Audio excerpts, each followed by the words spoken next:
नमस्कार दोस्तों, स्वागत है आप सभी का हमारे प्रोग्राम जिंदगी बने आसान में। दोस्तों, हमारी सीरीज चल रही है होलिस्टिक वेलबींग के ऊपर। हम जान रहे हैं कि किस तरह से हेल्थ इज वेल्थ, ये सच में एक बहुत बड़ी रियलिटी है। हम जान रहे हैं कि किस तरह से अपनी हेल्थ को धीरे धीरे ही सही, लेकिन स्मॉल स्मॉल चेंजेस ला करके अगर आप ज़िंदगी को बेहतर बनाना चाहते हैं तो अपने हेल्थ का ध्यान दीजिए। इसके बारे में जानने के लिए आज हमारे साथ है करमजीत सिस्टर जी। आइए उनसे बातें करते हैं। ओम शांति दीदी, welcome to our show. Sister, आपने पिछले एपिसोड में कहा था कि किस तरह से जो हेल्थ है ये एक एटीट्यूड है ज़िंदगी जीने का। जैसा आप एटीट्यूड लेकर आगे बढ़ेंगे वैसे ही आपका हेल्थ बनेगा। अब मैं जानना चाहती हूँ, इसी से रिलेटेड एक क्वेश्चन मेरे मन में आया कि ऐसा क्यों होता है कि अनहेल्दी रहना इतना इजी है, चाहे टेस्टी टेस्टी फूड हो या लेज़ी लाइफस्टाइल हो या बेसिकली एफर्ट्स ज़्यादा ना लेना पड़े। अनहेल्दीनेस ये इतना क्यों अट्रैक्ट करता है, ना कि हेल्दी लाइफस्टाइल जिसमें बहुत ज़्यादा एफर्ट्स लगते हैं? ऐसा क्यों होता है? देखिए, इट्स नथिंग सडन, कुछ अचानक से नहीं होता है। Generation gaps and the change of generation और बहुत सारी चीज़ों का इनकलकेशन हो जाना, इंट्रोड्यूस हो जाती हैं बहुत सारी ऐसी चीज़ें इंटरनेशनल स्तर पर। धीरे धीरे धीरे धीरे जनरेशन्स में बदलाव आने शुरू हो जाते हैं। आपने देखा होगा घरों में जब जिन घरों में बड़े बुजुर्ग होंगे या पुराने समय से उस घर पर जिन बड़े बुजुर्गों का थोड़ा सा प्रभाव रहता है, उन घरों में हेल्दी लाइफस्टाइल्स को फॉलो किया जाता है। A very healthy living families हैं, पूरे के पूरे परिवार हैं जिनको बहुत अच्छे से मालूम है कि सुबह से लेकर रात तक हमें हेल्दी लाइफस्टाइल कैसे जीना है। तो वहाँ से बड़ों से एडल्ट सीखते हैं, उन एडल्ट्स में जब वो संस्कार आते हैं उनसे छोटे बच्चे सीखते हैं, और जब वो छोटे बच्चे सीख रहे होते हैं वो बड़े होकर के फिर आगे अपने छोटे बच्चों को सिखाते हैं जी। तो ऐसे परिवारों में वो हेल्दी लाइफस्टाइल कहीं ना कहीं बरकरार रहना शुरू हो जाता है। बट क्योंकि आज के इस दौर में न्यूक्लियर फैमिलीज़ इतनी होती जा रही हैं, बड़े बुज़ुर्गों से हम कट कर न्यूक्लियर फैमिलीज़ में जब रहने लगते हैं और TV media, social media, TV media, multimedia, उन सब चीज़ों पर जो दिखाया जाता है उनके इन्फ्लुएंस में आकर वही चीज़ें हमें ज़्यादा अट्रैक्ट करती हैं। आपने कहा अनहेल्दी रहना इतना आसान है और हेल्दी रहना मुश्किल है। Why? Because what we see we become. जी। और आप खुद ही सोच लें कि आज ज़्यादा हमारे आसपास हम क्या देख रहे हैं? Unhealthiness, unhealthy style of living, unhealthy खाने की चीज़ें। They are fascinating us through multimedia. छोटे बच्चे या अडल्ट जो लोग हैं, एडोलेसेंट्स, टीनेजर्स एंड अडल्ट्स, जब वो अपने बड़ों से हेल्दी लाइफस्टाइल की बातें और वो संस्कार नेचुरल नेचर में ढाल लेते हैं तो उनको फिर सारा जीवन वो चीज़ें तंग नहीं करती। लेकिन जब हम उनसे ही कट कर या अपनी रूट्स से अलग होकर हम बाहर की चकाचौंध पॉम्प एंड शो में मिक्सअप होकर के उसका इफ़ेक्ट भी हमारे मन पर इतना होने लगता है, तो वही चीज़ें हमें फैसिनेट करती हैं। जी। तो हम बात कर रहे थे कि जो हम देखते हैं, what we see we become. Right. जो जितना ज़्यादा हम देखेंगे वही चीज़ें हमारे मन पर, तन पर असर करती हैं। और यहाँ पे जो आपने क्वेश्चन पूछा था, हेल्थ इज़ एटीट्यूड, उस पर एक और चीज़ इंक्लूड करना चाहूँगी। जैसे ही लोग 40s में पहुँचते हैं उसके बाद बुढ़ापे की बातें सोचना शुरू कर लेते हैं। Again that is our thought process. हमारा शरीर जल्दी बूढ़ा नहीं होता, लेकिन हमारी सोच जल्दी बूढ़ी होनी शुरू हो जाती है। अक्सर करके जो लोग, आई एम नॉट सेइंग कि सभी ऐसा करते हैं, लेकिन कुछ ऐसे कैटेगरीज ऑफ पीपल भी है जो 40-50s में आते ही सोचने लगेंगे अब तो हम बुजुर्ग हो गए, हुन तो असी बुढ़े हो गए। आप तो थोड़ा सा ज़्यादा बता रहे हैं। हमारे मुंबई में लोग 30s में बोलते हैं हम बूढ़े हो गए। तो ये जो एटीट्यूड आ रहा है ना, आप यहाँ पर क्या दे रहे हो, मतलब क्या फीड दे रहे हो? आई बिलीव 30s में तो इंसान जीना सीखना शुरू करता है. Okay. This is what I believe. या. कि 30 इयर्स तक तो आपको पता ही नहीं होता जिंदगी क्या है. You haven't experienced that the beauty of life, है ना. नेचर को समझना, उसकी ब्यूटी को समझना, इस प्रकृति की ब्यूटी और नेचर को समझना, हेल्थ को अच्छे से जान लेना, इस बॉडी को, इस प्रकृति को अच्छे से कैसे संभालना है और सारा जीवन कैसे व्यतीत करना है. जी. ये चीज़ें हम 30s तक बड़ी मुश्किल से सीख पाते हैं जी. अगर किसी में कीन इंटरेस्ट हो तो. वरना एकेडमिक्स में, स्कूल्स एंड कॉलेजेस में तो ये सब पढ़ाया ही नहीं जाता. It's never the part of our curriculum कि हमें हेल्थ के बारे में सिखाया जाए. हाँ, जो मेडिकल की पढ़ाई पढ़ते हैं उनको भी पर्टिकुलर अपनी स्ट्रीम का ही पता होता है, लेकिन एक कंप्लीट वेलनेस के बारे में कहीं कोई सब्जेक्ट नहीं पढ़ाया जाता. अगर होता तो शायद हमारे बच्चे या बचपन से ही वो चीज़ों की आदतें हो गई होती. जी. क्योंकि उनमें ढल जाता है ना व्यक्ति. आप देखो, हम सभी की नेचर्स बनी हुई होती हैं. सबके घरों की एक अलग स्मेल होती है. सबके घरों की, रूम्स की, बेड की, कपड़ों की, हर एक की स्मेल अलग होती है. एक सेंस है वो अलग ही होता है. ऐसे ही हम सबके घरों में हमारी नेचर्स अलग अलग होती हैं. तो जैसे परिवार, जैसे बैकग्राउंड से हम आएंगे, या तो कुछ नया सीख के इनकलकेट कर ले, ट्रू, या तो फिर जो पीछे से है उसका प्रभाव हमारे ऊपर रहेगा. तो जो जैसे जिस बैकग्राउंड से आए हुए होते हैं वैसा ही माइंडसेट हमारा बन जाता है. या फिर एक बच्चा ऐसे उभर के आए कि वो खुद को भी नहीं लेकिन अपने आसपास सबको बदल दे, सबके ऊपर एक पॉजिटिव प्रभाव डाल दे. जी. कुछ नया सीख कर या कुछ नया एक्सप्लोर करके. ऑलरेडी इस विश्व में, इस संसार में परमात्मा ने जो दिया हुआ है, जो प्रकृति में दिया हुआ है, वो आज का नहीं, वो सदियों पुराना है. अगर हम गुरु नानक देव जी को थोड़ा पढ़े, उनको सुने, समझें, आप देखेंगे उन्होंने प्रकृति के बारे में भी कितना कुछ बताया है. बिल्कुल. ईश्वर के बारे में कितना कुछ बताया है. तो गुरु ग्रंथ साहब में बहुत सारी चीज़ें ऐसी मेंशन्ड है, हेल्थ के बारे में, हमारी प्रकृति के बारे में, नेचर के बारे में. अगर उन्हें समझते हो हम, अगर, तो again we can benefit our life in a very beautiful way. अगर एक छोटा बच्चा या पूरी फैमिली हेल्थ को अपनी नेचुरल नेचर बना ले, हेल्दी लाइफस्टाइल को नेचुरल नेचर बना ले, फिर नहीं मुश्किल लगेगा. फिर चाहे कितनी भी एडवर्टीजमेंट्स आ रही हैं, कितना भी social media, press media, multimedia, TV media, कुछ भी हमें गलत कहीं कोई गाइड कर देता है, या कुछ भी चीज़ें उनको अपने प्रॉफिट के हिसाब से जो दिखती है वो प्रसार करते हैं, हम उनको फटाफट से अडॉप्ट करने की कोशिश करते हैं. लेकिन जब हमें पता होगा this is the actual way of living, this is the actual natural way of living, and this is the true healthy way of living. जब ये चीज़ें एक परिवार को एज अ होल पता होंगी, तो उस परिवार में बुजुर्ग, बड़े और बच्चे, तीनों ही जनरेशन्स स्वस्थ होंगे. वाह. कुछ बच्चों में मैंने देखा है सिस्टर कि वो ना बचपन से ही कुछ अनहेल्दी लाइफ बॉडी लेकर के आते हैं. अनहेल्दी बॉडी मैं नहीं बोल सकती, थोड़े डिजीज़ या फिर कोई certain problems in their body.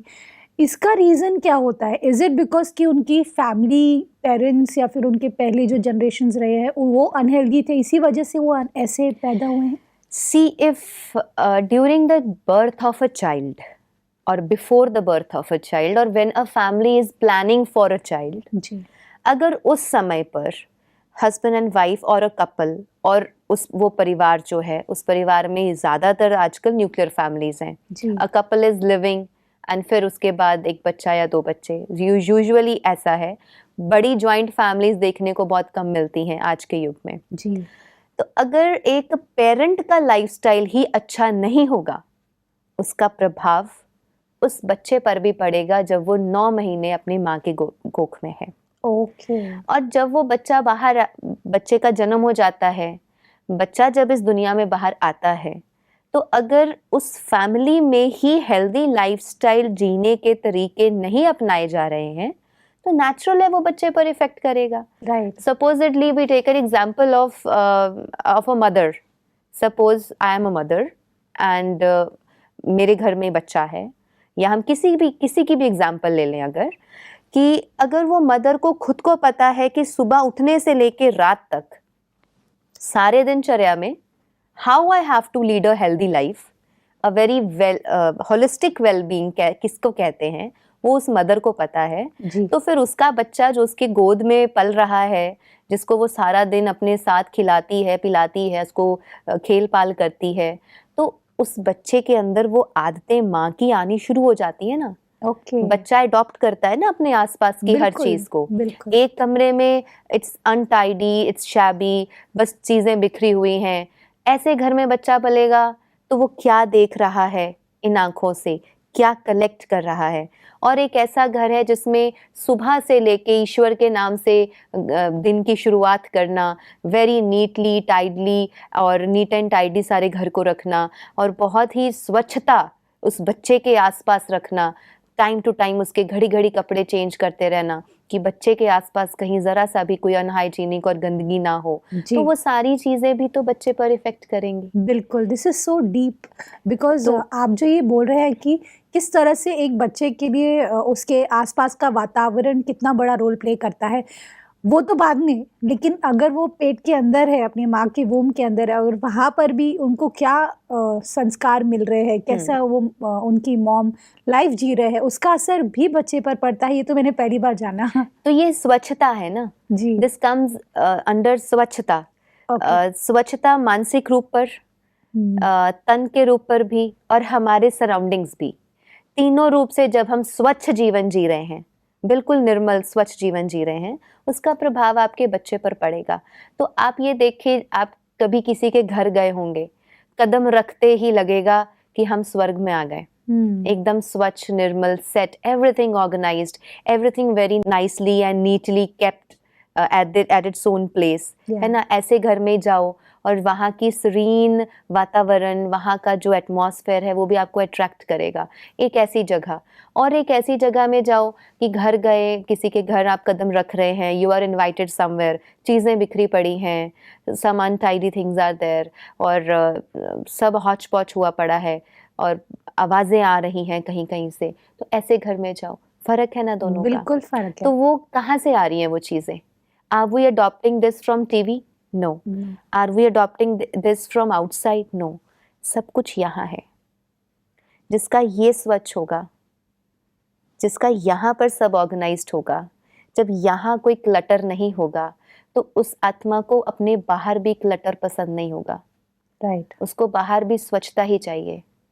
जो यहाँ कंफ्यूज्ड है, जो यहाँ पर क्लटर से भरा हुआ है, उसको बाहर भी सब क्लटर ही दिखेगा, और नेचुरल हो जाता है कि आप मेसी से लाइफस्टाइल में आ जाते हैं।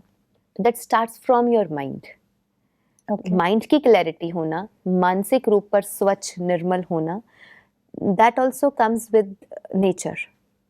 That is something when we are connected to nature. आप देखें, कभी हिमाचल गए हैं? नहीं, अब तक नहीं। आई विश आप बहुत जल्दी हिमाचल जाएं।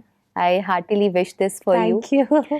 कि या जो भी हमारे दर्शक हिमाचल गए होंगे, तो आप देखें वहाँ जा कर के how beautifully nature has organised itself. कौन करता है वहाँ सफाई? इतना बड़ा नेचर है, कितनी पहाड़ियाँ हैं, कितने ज़्यादा पेड़ हैं, they are so well organised एक लाइन में, they are so well organised beautifully एक डिज़ाइन में, कि देख कर के हैरानी होती है इतनी ब्यूटीफुल नेचर कैसे। कौन वहां जाकर के कटिंग कर रहा है? कोई भी नहीं।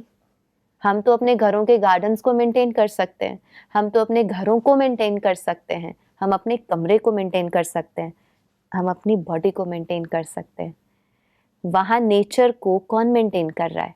नेचुरली ऐसी मेंटेन्ड और ऐसी ब्यूटीफाइड नेचर परमात्मा की है, इस प्रकृति की है।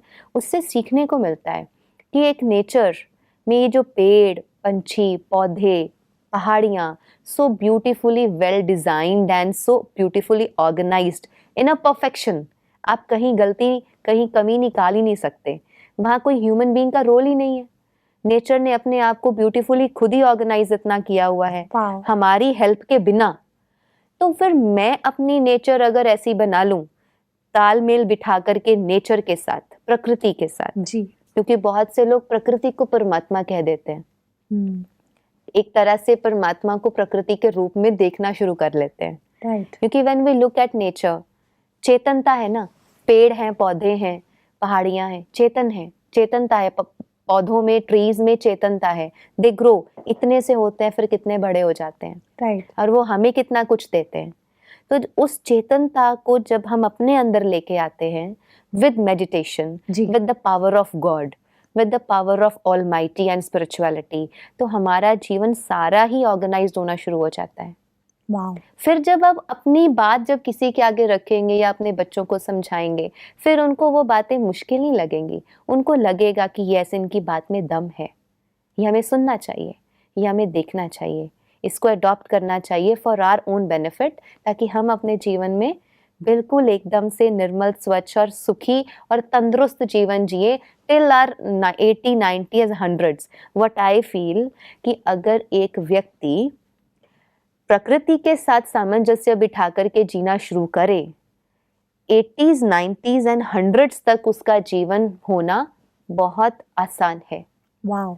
और बहुत नेचुरल हो जाएगा। It is something very possible, हम इसे इम्पॉसिबल नहीं कह सकते। मेरे हिसाब से 30 इयर्स तक आकर के तो आप जीवन को समझना शुरू करते हैं।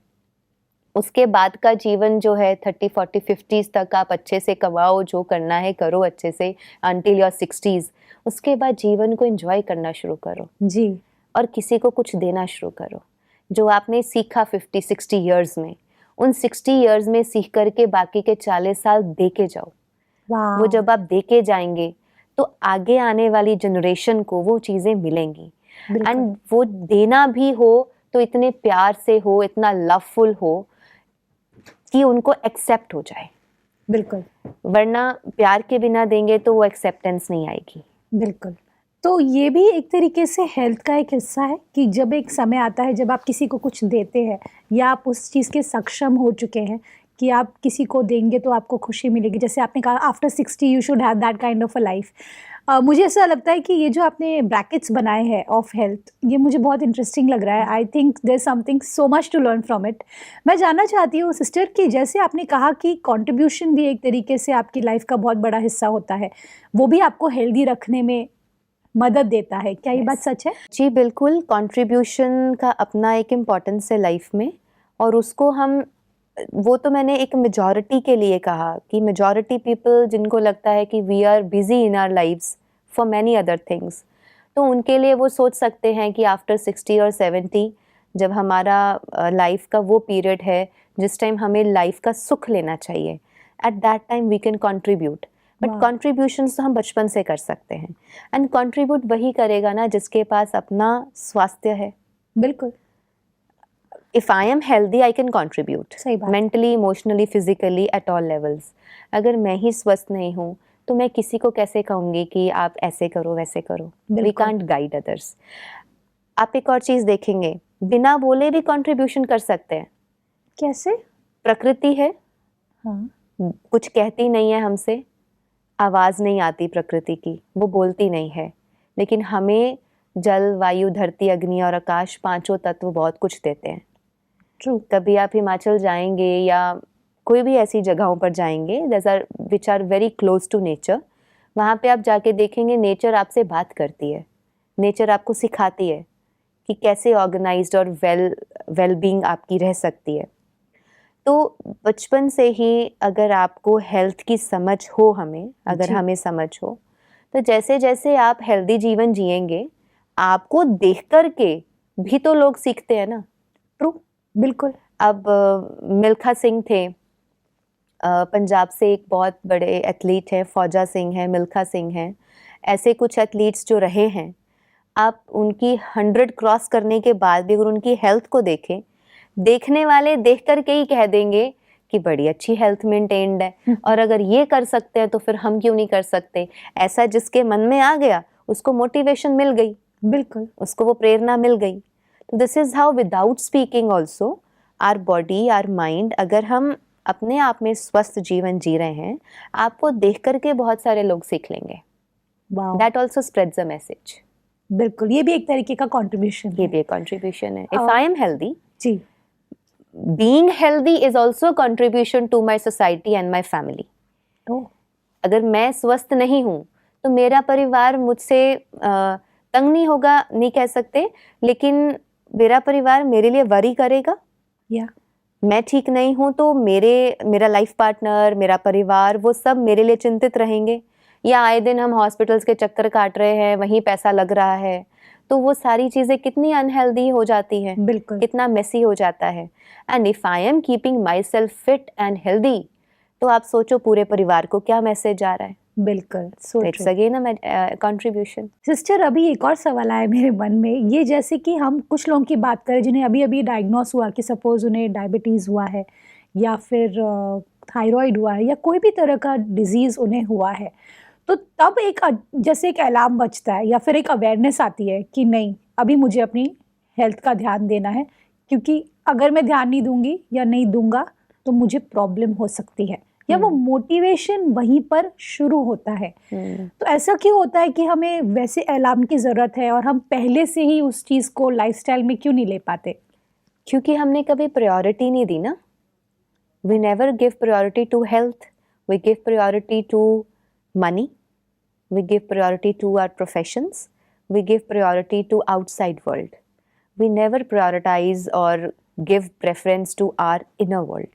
जी, जब मैं अपने इनर वर्ल्ड, जिसे हम कहते हैं our mental and emotional world, जब हम उसको प्रायोरिटी देंगे एंड हमारी फिजिकल हेल्थ को प्रायोरिटी देंगे, तो आप बचपन से सीखना शुरू कर देंगे। वो क्रेज़ बचपन से आ जाएगा कि सीखूं, ये जो 5 एलिमेंट्स का मुझे शरीर मिला है, ये क्या है, इसको कैसे संभालना है, कैसे कैसे जीवन जीना है, वो बचपन से आदतें आनी शुरू हो जाएंगी। बिल्कुल। और अपने मन को समझने की भी कोशिश हम करना शुरू कर देंगे। आपने एकदम सही कहा कि अगर हम हेल्थ को प्रायोरिटी बनाएंगे और उसे अपनी ज़िंदगी का सबसे ज़्यादा महत्वपूर्ण हिस्सा बनाएंगे, तो उसका फ़ायदा सिर्फ हमको नहीं होगा, हमारे आसपास के लोगों को नहीं होगा, बल्कि पूरी सोसाइटी को होगा। जी, and all thanks to you for your valuable time. ओम शांति। ओम शांति। दोस्तों, आज हमने जाना कि किस तरह से हमारा जो ये हेल्थ है, ये हमारे लिए सबसे ज़्यादा महत्वपूर्ण हिस्सा है।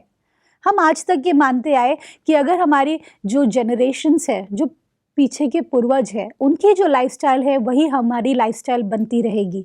लेकिन अगर वो हेल्दी रही है तो आपको उसे अपनी ज़िंदगी का हिस्सा बनाना चाहिए, और अगर आपको लगता है कि वो अनहेल्दी रही है तो आज वो दिन है जब आप उससे बदल सकते हैं। हमारे इस सीरीज़ के द्वारा आपको बहुत सारे टिप्स मिलेंगे जिसके थ्रू आप अपनी लाइफ को होलिस्टिक वेलबींग की तरफ आगे बढ़ा सकते हैं। इस बात के साथ आज के प्रोग्राम को हम एंड करते हैं। कल आपसे फिर मिलेंगे आपके ही शो में ज़िंदगी बने आसान। ओम शांति।